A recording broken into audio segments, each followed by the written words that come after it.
Good morning दोस्तों। अपने free class के सीरीज़ में हम कंटिन्यू करते हैं। लास्ट डे मैंने कंप्लीट किया था आपका चैप्टर 1 हिस्ट्री की, इंडस वैली एंड हड़प्पा संस्कृति की। ठीक, चैप्टर 1 थी। आज हम शुरू करेंगे ज्योग्राफी की चैप्टर 1, 2, 3, 4। मैं ट्राई करूँगा एटलीस्ट 5 चैप्टर कंप्लीट करूँ। चलिए शुरू करते हैं। ये सारे के सारे क्वेश्चंस मैं और जितने भी इम्पोर्टेंट फैक्ट्स बताऊँगा, थ्योरी भी बताऊँगा, साथ में हम लास्ट में जो भी इम्पोर्टेंट क्वेश्चंस है 10 क्वेश्चंस मैंने हर चैप्टर से ले रखा है जो ऑलरेडी आ चुके हैं और आने की संभावना इस बार बहुत है। ठीक है ना, क्योंकि इस बार की जो एग्ज़ाम्स होगी इसकी लेवल थोड़ी अच्छी होएगी।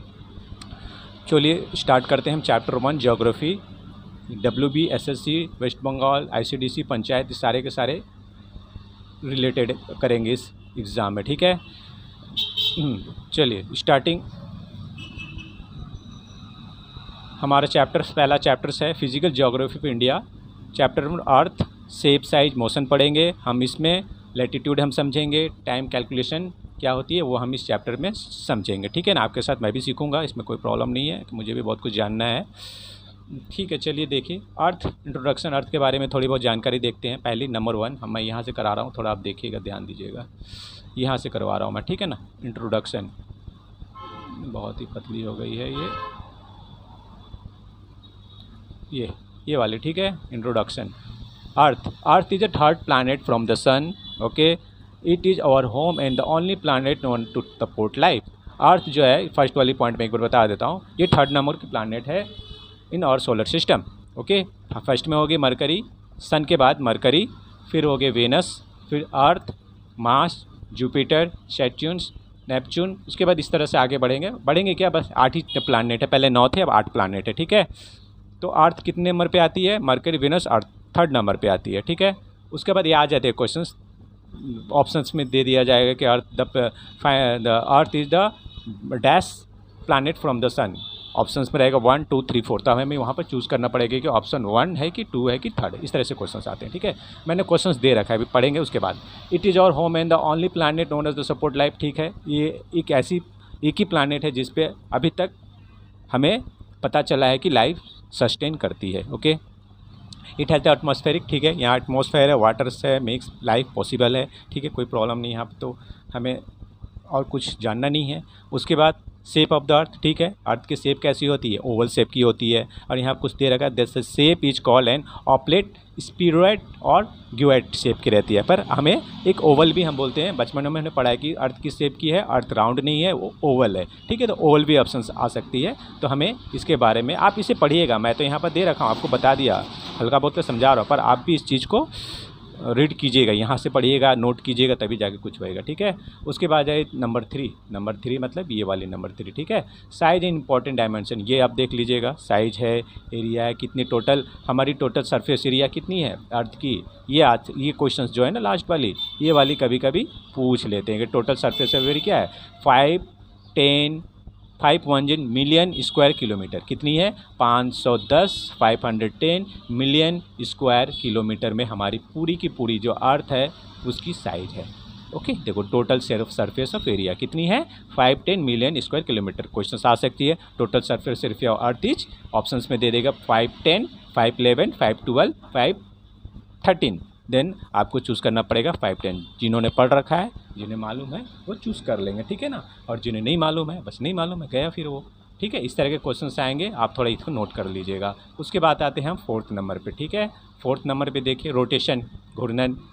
द अर्थ की रोटेशन किस दिशा में जाती है, किस, ठीक है ना, तो ये जाती है वेस्ट टू ईस्ट। कैसे घूमती है, west to east, west to east. हमेशा अर्थ की रोटेशन वेस्ट ईस्ट होती है। ठीक है, ये देख लीजिए, यहाँ पर मैं दिखा रहा हूँ, ये वेस्ट टू ईस्ट जाती है। ठीक है, और ये हमारी टाइम कितनी पूरी अपनी जो रोटेशन कंप्लीट करती है वो करती है 23 घंटे 56 मिनट 4 सेकंड में। कितने देर में, 23 आवर 56 मिनट 4 सेकंड में ये रोटेशन कंप्लीट करती है अर्थ अपने एक्सिस पे। ओके, ये सब आप लोगों ने पढ़ रखा होगा, फिर भी चलिए छूट जाते हैं ना, कॉम्पिटिटिव एग्जाम में आने से पहले पढ़ाई छूटी हुई रहती है, बहुत लोगों का छूटा हुआ रहता है। ठीक है ना, तो ये चीज़ आप फिर से एक बार देखेंगे तो रिमाइंड हो जाएगा, दिमाग खुल जाएगा आपको, अच्छा ऐसा है। ठीक है, तो ये आप देखिएगा रोटेशन, ये भी क्वेश्चन आ सकते हैं। Time taken by the earth complete the rotation, then option will be given 4 option. 1 should be 23 hours 54 minute, second option 23 hours 52 minutes, third option 23 hours 51 minute, fourth option 23 hours 56 minutes. तो जो पढ़ रखेंगे, जिन्हें मालूम होगा वो क्लिक कर लेंगे कि भैया 20 आवर्स 56 मिनट हमारी राइट आंसर है। ठीक है, तो ये आपको देखना है, बड़ा इंपॉर्टेंट है, ये वहीं से आ सकती है। ठीक है ना, ये रोटेशन था। यहाँ पर देखिए एक बड़ी इंटरेस्टिंग पॉइंट है यहाँ पे, ये रोटेशन है जिसमें अर्थ अपने एक्सिस पे घूमती है। ओके, और एक रिवोल्यूशंस होती है, देखिए परिक्रमण, एक इसे बोलते हैं हम रिवोल्यूशन, जिसमें अर्थ सूरज के चारों ओर क्या करती है, घूमती है। ठीक है ना, अर्थ चारों तरफ सूरज के चक्कर लगाती है, जिसे रिवोल्यूशन बोलते हैं।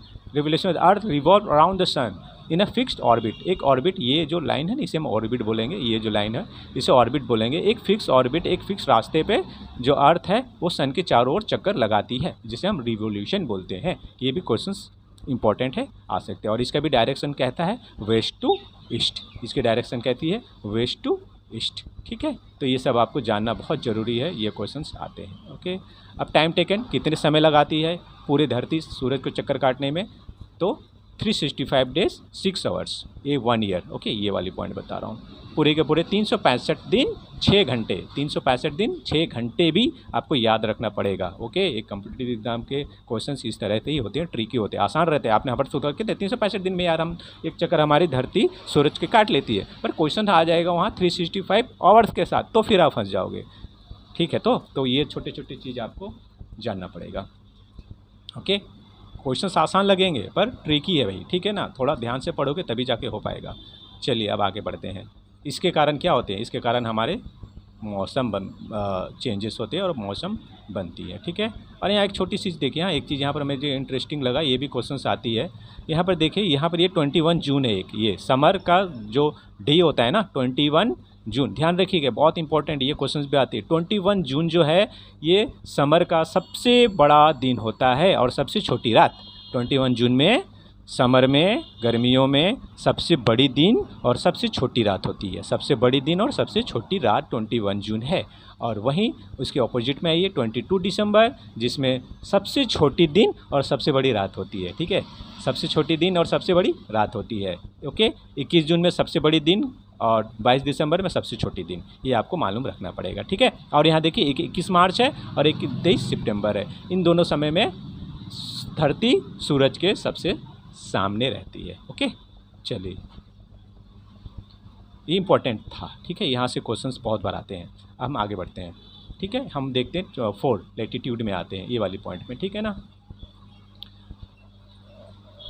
एक्चुअली मैं अपना मेरी जो वीडियो आ रही है ना, मैं वीडियो देता नहीं एक्चुअली। ठीक है ना, पर यूट्यूब का मैसेज मेरे पास आया था कि भैया अगर आपके चैनल को मोनेटाइज करना है और इससे कुछ अर्न करना है तो सिर्फ फ़ोटो लगाने से नहीं होगा, आपको अपना वीडियो भी डालना पड़ेगा, वीडियो के साथ आपको कुछ बताना पड़ेगा, तभी जाके आपका हम मोनेटाइज कर पाएंगे, नहीं तो नहीं कर पाएंगे। इसलिए मैं वीडियो डाल रहा हूँ, नहीं तो ऐसे मुझे कोई शौक़ नहीं कि मैं अपना वीडियो डालूँ। ठीक है ना, बस यही है और कुछ नहीं।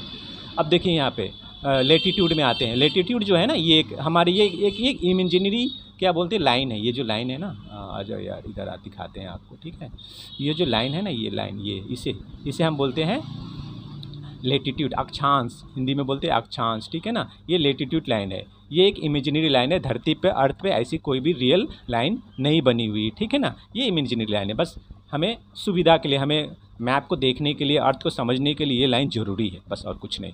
ओके, तो imaginary horizontal line drawn parallel to the equator. ठीक है ना, ये पैरेलल इक्वेटर, ये सब पैरेलल लाइन है जिसे हम लैटिट्यूड लाइन बोलते हैं और मेजर इन डिग्री में से नापा जाता है।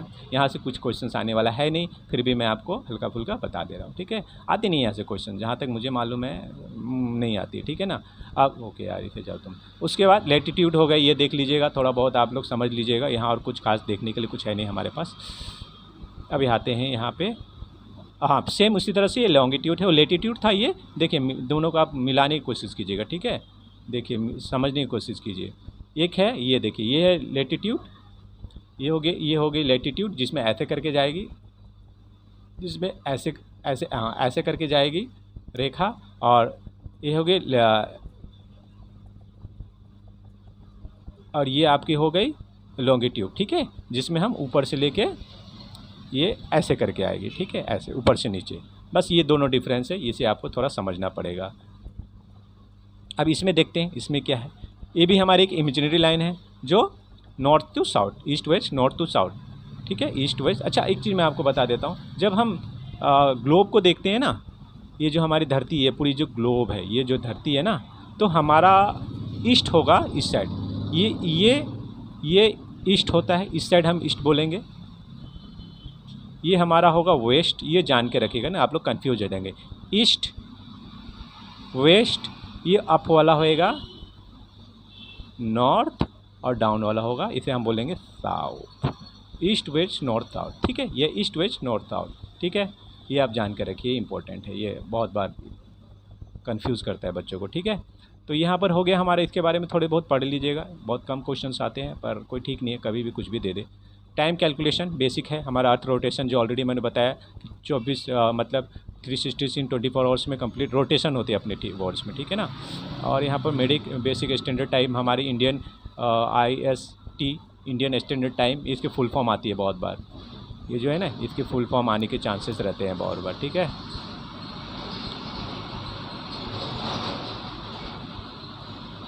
इसकी फुल फॉर्म आने के चांसेस रहती है, ठीक है, IST में। उसके बाद और यहाँ कुछ इंडियन टाइम हो गया हमारी 82 डिग्री 30 चैनल में, ये वाली ये पॉइंट है, ये भी याद रखना पड़ेगा आपको। इंडियन स्टैंडर्ड टाइम इसे हम बोलते हैं। टाइम डिफरेंस देख लीजिएगा, ऐसा कुछ नहीं है खाते हैं आप, ऐसा कुछ इतना ऐसा कुछ नहीं आता है। अच्छा इंपॉर्टेंट फैक्ट्स, यहाँ पे बहुत ही इंपॉर्टेंट चीज़ है, बहुत ही इंपॉर्टेंट, यहाँ पे फैक्ट्स मैंने जानबूझ के इसे डाला है क्योंकि आप लोगों को ये समझना बहुत ज़रूरी है। पहले वाली देखें, नंबर 1, ये मैं बता रहा हूँ, important facts for exam, okay. Earth is called the blue planet, ठीक है ना, ये बहुत इंपॉर्टेंट है। अर्थ को हम क्या बोलते हैं, ब्लू प्लैनेट के नाम से भी, नीली ग्रह के नाम से भी जानते हैं, ठीक है, यही था वहाँ पे। और ये 71% एरिया ऑक्यूपाइड बाई वाटर और 29 areas occupied by water, sorry by land, ठीक है ना। 71% एरिया किससे, वाटर से ऑक्यूपाइड है, घिरी हुई है, और 29% लैंड से घिरी हुई है, ठीक है ना, ये भी बहुत इंपॉर्टेंट है। नॉर्मली लोगों को पता है कि 70 और 30% पानी है, और 70% पानी है और 30% लैंड है, पर ऐसा कुछ नहीं है, यहाँ 29% लैंड है और 71% एयर है, याद रखिएगा, ये भी बहुत इंपॉर्टेंट क्वेश्चंस बहुत बार आ जाते हैं, ठीक है ना। और यहाँ डिफरेंस बिटवीन 2 डायमीटर है, अर्थ सर्कमस्टेंस, और तो यहाँ पर ऐसा कुछ हाँ चाहिए, देख लीजिएगा एक लीप ईयर वाला, ये वाला, ये जो है ना, ये भी बड़ा इंपॉर्टेंट है, ये यहाँ से क्वेश्चंस बहुत बार आती है, ठीक है। ये वाली लीप ईयर वाली, लीप ईयर आफ्टर 4 ईयर्स, जो लीप ईयर होती है ना, हर 4 साल के बाद एक बार आती है, जिसमें 29 डेज होती है। मैं आपको एक तरीका बता देता हूँ लीप ईयर समझने के लिए। लीप ईयर आप ऐसे समझिए, जो भी ईयर 4 से डिवाइड हो जाए उसे हम लीप ईयर बोलते हैं। जैसे 12, 2012, 2016, 2020, ठीक है ना, जो 4 से डिवाइड हो। 2024, 2024 ये भी लीप ईयर था। अब आएगा नेक्स्ट लीप ईयर कब आएगी, यानी 2028, ये भी लीप ईयर होगा। इसके बाद 2032 ये भी लीप ईयर होगा, जो 4 से डिवाइड हुए उसे हम लीप ईयर बोलते हैं। समझ में आ रहा है ना, ठीक है। चलो अब हम चलते हैं नेक्स्ट।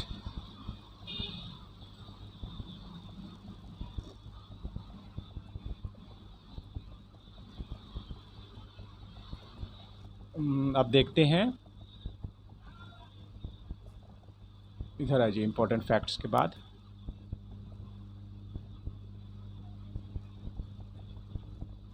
ओके देखिए, यहाँ पर 10 इंपॉर्टेंट मेन क्वेश्चंस मैंने दे रखा है, ठीक है।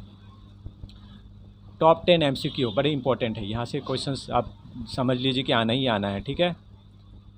The shape of the earth is ऑप्टेल स्पेड, मैं ऑलरेडी पहले बताया था, स्पेड शेप की होती है, ठीक है। The difference between the equilateral diameter and polar diameter 50 to 42 kilometre.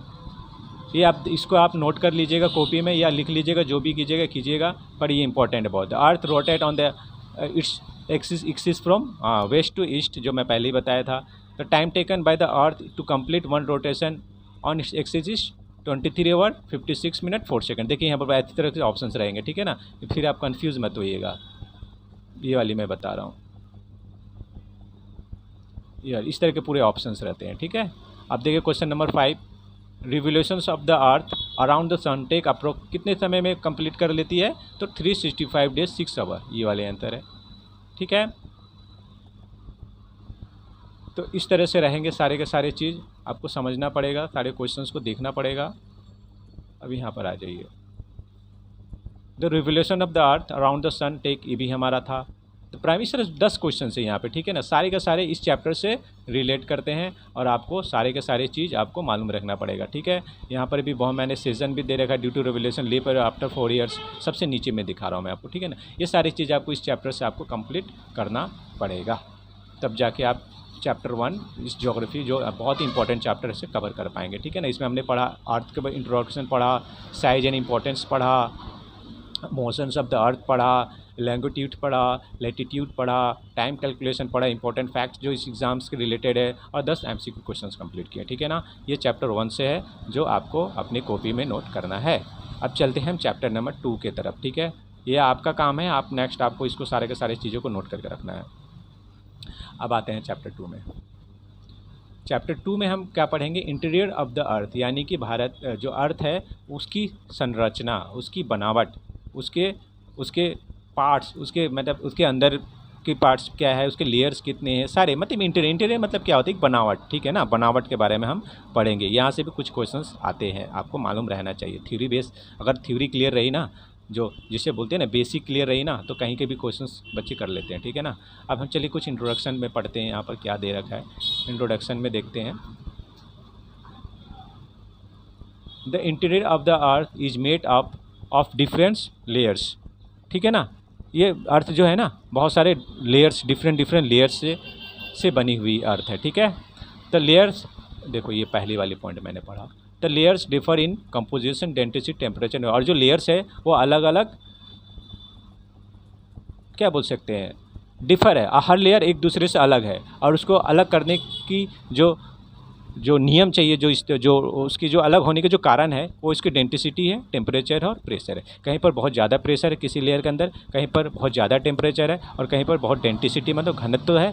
तो इस कारण से हर लेयर अलग अलग अपनी अलग अलग खूबी रखती है, ठीक है, जिसे हम पढ़ेंगे कि किस लेयर में क्या है इस चैप्टर्स में, ठीक है ना। ये बहुत आती है। देखिए हिंदी में भी यहाँ पर दे रखा है, पृथ्वी के अंदरूनी भाग की संरचना विभिन्न परतों से बनी है। इन परतों की संरचना, घनत्व, तापमान और दाब अलग अलग होती है। भूकंपीय तरंगों की सहायता से वैज्ञानिकों ने पृथ्वी के अंदरूनी भाग का अध्ययन किया है, ठीक है। चलिए हो गया, यहाँ पर थोड़ा सा बंगले में भी दे रखा है, मैंने दे रखा है कि सारे लैंग्वेज के बच्चे समझ जाए। अब देखिए लेयर ऑफ द अर्थ, यहाँ पर ये बड़ा इंपॉर्टेंट है, ये भी समझना पड़ेगा आपको। ये वाली लेयर ऑफ द अर्थ, ठीक है।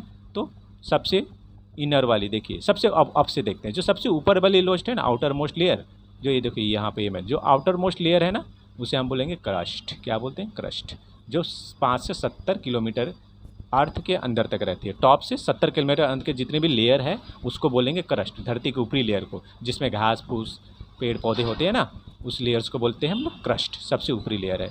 उसके बाद वाले लेयर को देखो, इसके बाद ये लेयर है, उसे बोलेंगे मेंटल, जिसे 70 से मेंटली, ठीक है, मेंटली पढ़ेंगे, 70 से 2900 किलोमीटर तक होती है, इतनी सारी रेंज है इसकी, ठीक है। उसके बाद वाले लेयर को बोलेंगे हम, यहाँ पर जो पीले रंग की है ये आएगी आउटर कोर, ठीक है, उसकी भी देख लीजिए दे रखा है। उस सबसे इनर वाली कोर को बोलेंगे हम, बड़ा आसान नाम है हमारे लिए भी ईजी है, इनर कोर बोलेंगे, ठीक है। यानी कि आउटर हो गई क्रस्ट और सबसे अंदर वाली हो गई इनर कोर, ठीक है। ये बड़ा इंपॉर्टेंट है, ये क्वेश्चन आता है, ठीक है, ध्यान से मैंने आपको बताया, थोड़ा आप भी समझने की कोशिश कीजिएगा, ठीक है।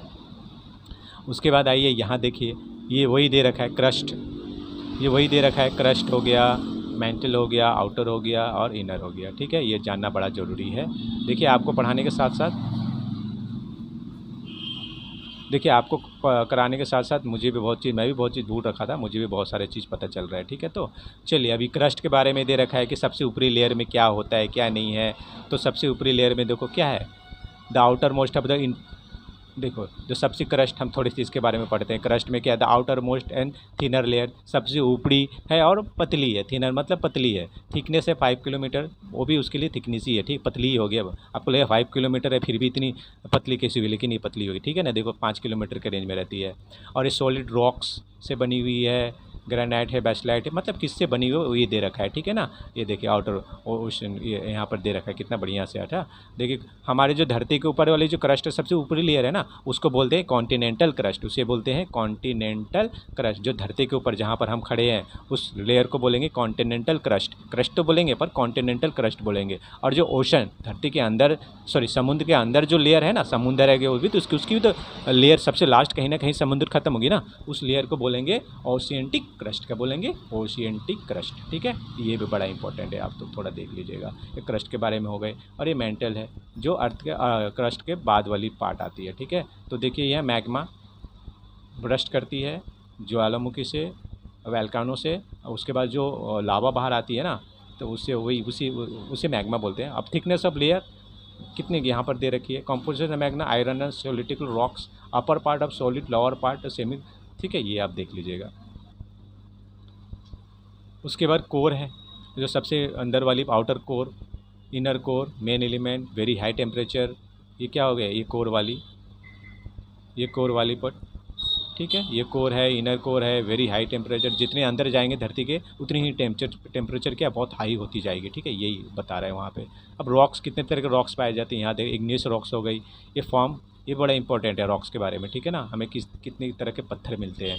तो एक इग्नियस रॉक्स होगी बाई कूलिंग और मैग्नेटिक, जो इग्नियस रॉक्स होगी ना, जब वोल्केनो ब्रस्ट होती है और उसके जो लावा बाहर आती है, जब वो ठंडी हो जाती है, ठीक है, form by cooling of magma, तब वो मैग्मा किसे बोलते हैं, जब वोल्केनो से जब ब्रस्ट होती है और जो वहाँ से जो पिघली हुई जो लावा निकलती है ना, जो वो जब ठंडी हो जाती है, तो उस समय उससे बनने वाली पत्थर को ही हमने बोलते हैं इग्नियस रॉक्स। क्या बोलते हैं, इग्नियस रॉक्स। तो ये इतने तरह के 3 तरह के पत्थर पाए जाते हैं, ठीक है। ये एक इग्नियस रॉक्स और एक सेडिमेंट्री रॉक्स और एक मेटाफोरिक रॉक्स। अब यहाँ पर आप लोग थोड़ा पढ़ लीजिएगा कि इग्नियस रॉक से कौन कौन सी एग्जाम्पल है, सेडिमेंट्री रॉक से कौन कौन सी एग्जाम्स है, लाइमस्टोन हो गया, सैंडस्टोन्स हो गया, मेटाफोरिक रॉक से कौन कौन सी एग्जाम है, ये क्वेश्चंस आते हैं इंपॉर्टेंट, ठीक है ना। अब ये थोड़ा देखिएगा, मिनरल्स, हमारे धरती में कितने तरह के मिनरल्स मिलते हैं, ये देख लीजिए क्वेश्चन नंबर 7। तो हमें क्या, हमें ऑलरेडी हमें सभी को पता ही है, तो थोड़ा बहुत आयरन मिलती है, आयरन के ओर है, मैग्नीज मिलती है, बॉक्साइट मिलती है, माइका मिलती है, लाइमस्टोन मिलती है, ठीक है ना। यहाँ मैंने इनके फ़ोटो भी दे रखा है, थोड़ा आप इसे ध्यान से देखिएगा और समझने की कोशिश कीजिएगा। वोल्केनो, जो मैं ऑलरेडी बताया था अभी volcano opening the earth crust through the which magma goes, magma निकली एंड एस कम आउट, ठीक है ना। जब बस्ट होती है तो मैग्मा गैसेस से सब बाहर आती है। अर्थक्वेक, इसके कारण देखो अर्थक्वेक है, sudden shaking of the earth crust, coastal release of energy. Earthquake कैसे आती है, सडन रिलीज, अचानक जो एनर्जी, जब अर्थ क्रस्ट से एनर्जी रिलीज होती है ना, तो भूकंप के झटके महसूस होते हैं, ठीक है ना, जिसे हम किससे नापते हैं, बड़ा इंपॉर्टेंट है ये वाला, हाँ, ये जिसे हम नापते हैं रेक्टर स्केल से। किससे नापते हैं, रेक्टर स्केल से नापते हैं अर्थ को। ये क्वेश्चन आपको बहुत जगह पढ़ना पड़ेगा, जो साइंस के इन्वेंशंस वाले में भी आपको याद रखना पड़ेगा, ठीक है, रेक्टर स्केल।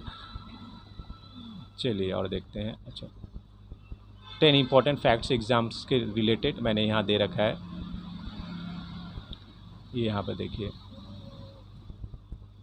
ये वाली, ठीक है। The crust is the thinner layer, the mental is the thickness, outer core liquid, inner core solid. Outer core है वो लिक्विड में रहती है, इनर कोर हमेशा सॉलिड रहती है। टेम्परेचर इंक्रीज होगा जैसे जैसे हम अंदर जाएंगे, वो यहाँ लिखी हुई है, ठीक है ना। Found in the upper mantle volcano और found due to the movement of magma, ठीक है, ये सब आप देख लीजिएगा, बहुत सारी चीज़ें हैं, ये आपको तो पढ़ना ही पड़ेगा। अब इसके बाद हम यहाँ आते हैं, कुछ इंपॉर्टेंट्स क्वेश्चन है यहाँ पर, मैंने 10 MCQ क्वेश्चंस ले रखे हैं related this chapters, okay, and this all the 10 questions are very important for the upcoming exam, okay.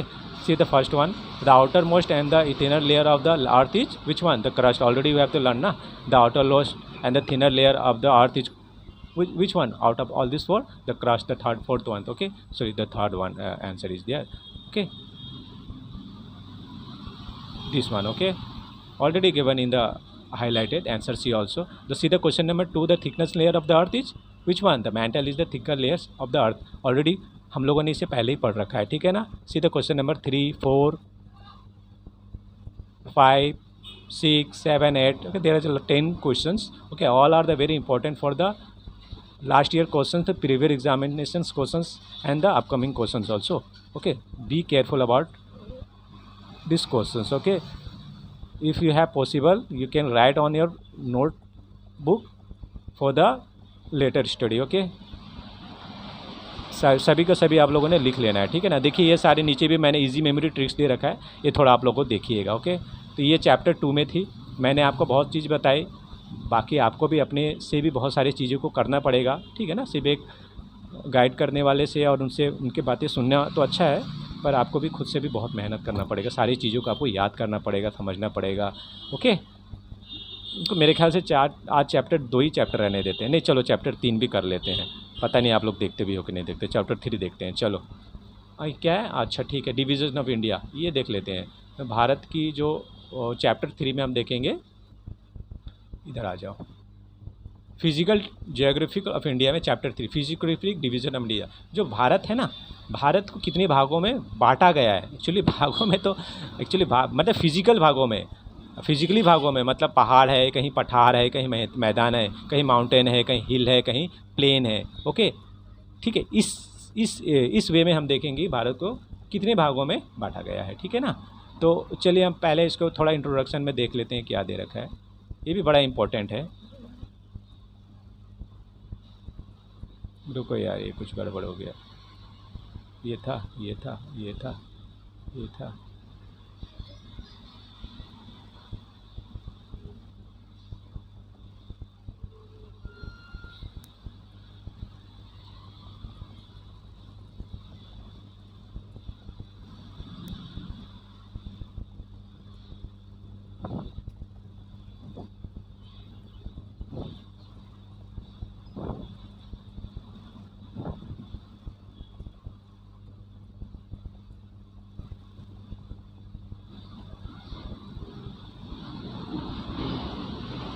वो अचानक से ना डिलीट हो गया मेरा, ठीक है, अब आ जाएगा।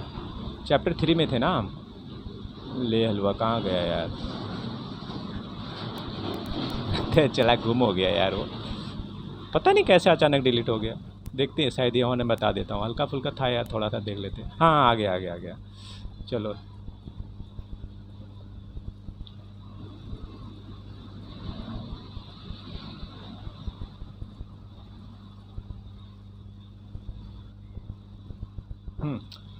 ठीक है, ये आ जाते, चलो थोड़ा सा लेट हो गया, कोई बात नहीं। हम थोड़ा इंट्रोडक्शन देख लेते हैं इसके बारे में। भारत की, अच्छा, India is divided into 6 major, बड़ा इंपॉर्टेंट है, देख लो, ठीक है। ये क्वेश्चंस आते हैं, मैं तो मिस कर दे देता ये वाली। इंडिया,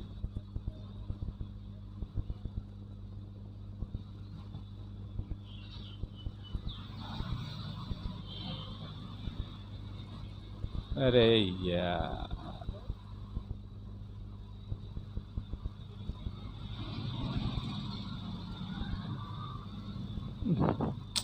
लग रहा है मेरे को ये आज चैप्टर 4 करने नहीं देगा, चैप्टर 3 करने नहीं देगा, कुछ ना कुछ गड़बड़ हो ही जा रहा है।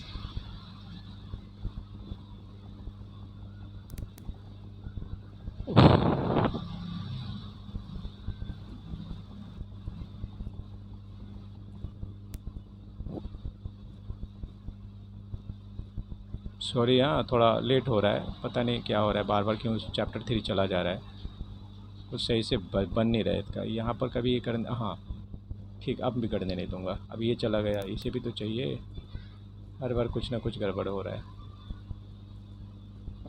हाँ अब ठीक है, अब ठीक है, हाँ अब ठीक है। हाँ ठीक है, इंट्रोडक्शन में देखते हैं, ठीक है, नहीं आ रहा, छोड़ो उसे। India is divided into 6 major physical division based on the real structure and origin, ठीक है ना। भारत जो है ना, ये 6 मेजर फिजिकली डिवाइडेड में हम इसे मानते हैं।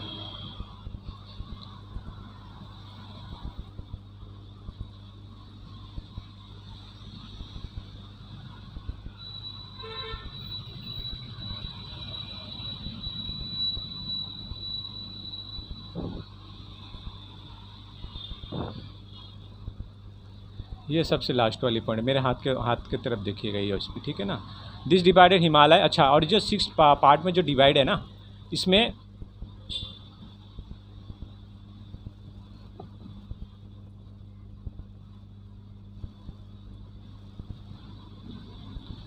Himalaya, the northern plain, the peninsular plateau, the coastal plains and the island of and the desert, जो 6 मेजर पार्ट में डिवाइड है भारत। ये जो भारत डिवाइड है 1 2 3 4 5 6 जो है ना, तो ये पहला एक हिमालय के पार्ट है, ये जो ऊपर वाली पार्ट है ना, मैं इसे आपको दिखा पाता ना, यहाँ पर यार ये नहीं आ रहा है, पता नहीं क्या हो गया, ये मेरा पेन खुल नहीं रहा है, समझा। ये पेन खुल जाता ना, चलो पेंसिल से देखते हैं होता है कि, पेंसिल से तो होगा नहीं। छोड़ो, नहीं हो रहा तो मेरे हाथ की तरफ देखना, उंगली यहाँ पर देखना, ठीक है। ये पहला द हिमालय, 6 पार्ट में जो डिवाइड है, पहला हमारा हिमालय वाला पार्ट है 1 नंबर। उसके बाद द नॉर्थन, ये जी जितनी भी है ना, east west north, east west northern, इसे नॉर्थन प्लेन बोलेंगे हम लोग, ठीक है ना। उसके बाद पेनिसुलर प्लाटू, ये पूरे के पूरे जो 3rd नंबर वाले होंगे इसे पेनिसुलर प्लाटू बोलेंगे। कोस्टल प्लेन, ये कोस्टल, ये वाली और ये वाली जो नीली वाली है ना, इसे हम कोस्टल बोलते हैं, ठीक है। नीली वाली को कोस्टल बोलेंगे। जो समुद्र जो हमारी ये अरेबियन सी और बे ऑफ बंगाल से टिकी हुई है ना, इसे कोस्टल, अच्छा यहाँ दे रखा है कोस्टल प्लेन बोलते हैं, ठीक है ना। नंबर 1 पे देखो हिमालय, ये हिमालय वाली पार्ट है। 2 में नॉर्थन पार्ट है। 3rd में पेनिसुलर प्लाटू है। ये भाग में डिवाइडेड है हमारी इंडिया, उसे मैं बता रहा हूँ, ठीक है ना। बहुत बारी क्वेश्चंस आते हैं कि बे ऑफ बंगाल से द टच में जो है, जो हमारी जो लैंड है वो कि उसे क्या क्या कहा जाता है, तो उसे हम बोलते हैं द कोस्टल प्लेन, ओके। ये ईस्ट वेस्ट, इधर वाली ईस्ट कोस्टल प्लेन हो गई और इधर वाली वेस्ट कोस्टल प्लेन हो गई, ठीक है। द आइलैंड है 5 नंबर पे, ये छोटे छोटे अरेबियन सी, और द डिजर्ट तो हमारे यहाँ 6 नंबर पे जो है ना डिजर्ट है। तो इस 6 भागों में हमारे भारत को डिवाइड किया गया है, ठीक है। द हिमालय, और अब देखो नंबर 1, इसे मैं बता रहा हूँ नंबर 1 में,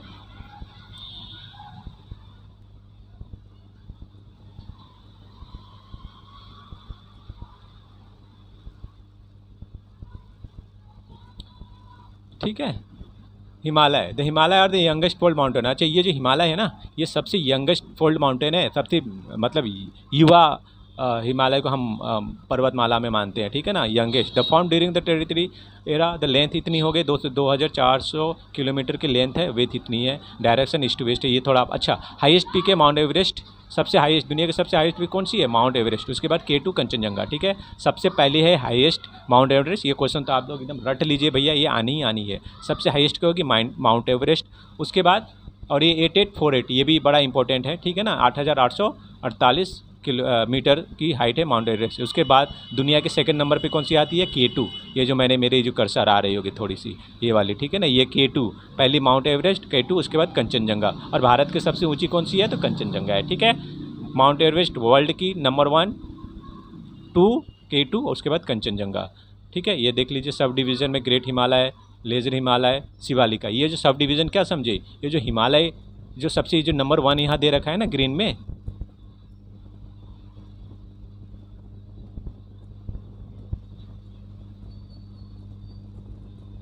ये जो नंबर 1 दे रखा है ऊपर में सबसे टॉप में, ये इसे भी 3 भागों में बांटा जाता है। एक बोलते हैं हम लोग ग्रेट हिमालय, दूसरे को बोलते हैं लेजर हिमालय, 3rd को बोलते हैं शिवालिक हिमालय, ठीक है। ये भी बड़ा इंपॉर्टेंट है, आप ये समझिएगा। और ये हमारा ये तो पार्ट देख लिया अभी। The northern plain, the plateau plain, the coastal area, the island, the ओर्डेंटिस। अब एक मैं काम करता हूँ, ठीक है ना। ये जो पार्ट है ना, ये बड़ा इंपॉर्टेंट है, ठीक है। चैप्टर 3, मेरे ख्याल से इस चैप्टर 3 के लिए मैं आपको नेक्स्ट क्लास में करवाऊँगा, ठीक है। ये बहुत इंपॉर्टेंट चैप्टर है, यहाँ से बहुत सारे क्वेश्चंस आते हैं। तो चैप्टर 1 और 2 को आप इस वीडियो के लिए मेन मानिए। 3 और 4 मैं नेक्स्ट वीडियो में दूंगा, ठीक है। यहाँ बहुत सारी चीज़ इसको समझाना पड़ेगा, एक्चुअली वीडियो बहुत लंबी ऑलरेडी हो चुकी है, ठीक है। तो चलिए मैं अभी इस वीडियो के एंड करता हूँ। चैप्टर 3 और 4 मैं नेक्स्ट वीडियो में आपको दूंगा, ओके। तो इससे सारे आप नोट्स कीजिएगा, सारे क्वेश्चंस को देखिएगा और थोड़ा अपने हिसाब से आप पढ़िएगा, ठीक है। चलिए, थैंक यू।